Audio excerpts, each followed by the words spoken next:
Alright, this is Dave's Trains, and you see right there, I've got quite a bit of work done on the mountain. I'm going to go through the video and kind of explain some things how I did it, and how I'm going to go forward on my little layout here, and I hope you enjoy it.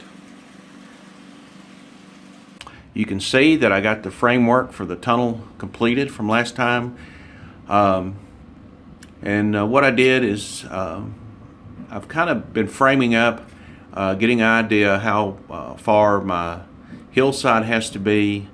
Since I don't have a backdrop to separate the two sides, I'm going to have to use my limited scenic abilities to do some type of a hill, and I'm trying to get the elevation correct to block my view from this side to the other. And my son, who's about 6'2" or 6'3", I got him to stand, and it's basically it could be a little shorter for me, but for him, if anybody comes and sees it, they're not going to be able to look across and see the other side.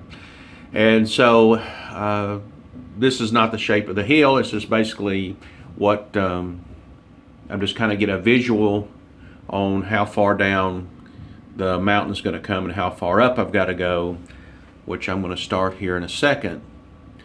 Something I want to add is a lot of people, they do a prototype of a certain railway. Of course, I've mentioned that I like L&N. I grew up watching L&N trains my whole life, and growing up around Nashville.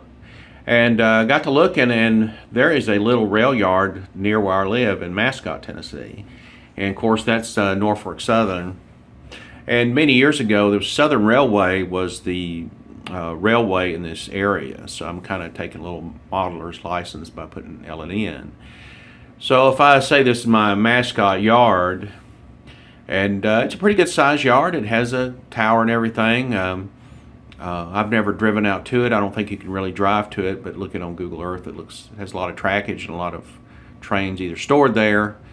But anyway, the other thing is following this from this yard in different directions.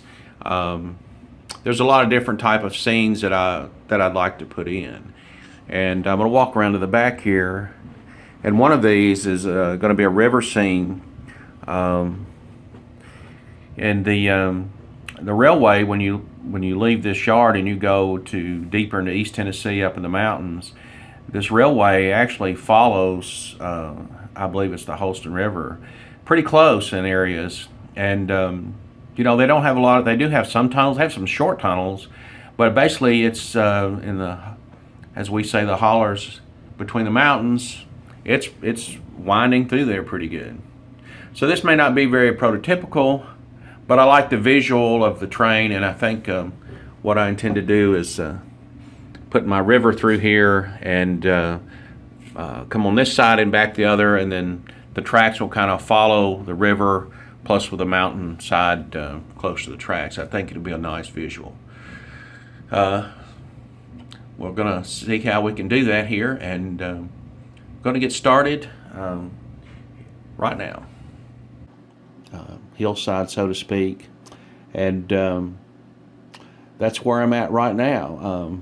I want to get this area done, and then tomorrow I need to do something about the back, to put a fascia board up in the back, and we'll look at that. And once I get that done, then I can finish this little portion of the hill.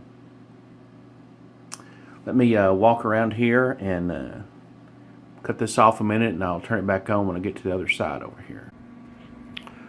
Alright, this will give you kind of an idea. This plaster cloth's been around forever. I'm sure there's tons of videos out there how to use it and putting it on, but I didn't smooth it down as good, but I'm probably going to put another layer on here to smooth it out more and to give it a little bit more strength. In the back, I've got to get my fascia board and put that up here, so then I can make this hillside come to the top of the fascia board. That way I can remove it if I have to get under this tunnel, if I've got a derailment or clean the track or anything.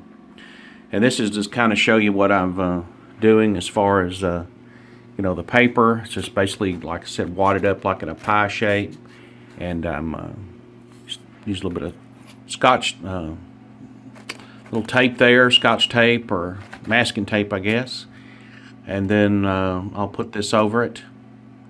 And like I said, once I get this done, this area, because after over here is where I'm gonna have to start figuring out how I'm gonna cut out for the river and how that's gonna work. And so that's where I'm at right now. So again, it's Dave's Trains. Please hit that subscribe button and like that video, and I'd appreciate any comments. I'm real new to this, and so this is all how it was done many years ago. I don't know if people still do it this way or not, but any comments be appreciated. And thank you for watching. Good night.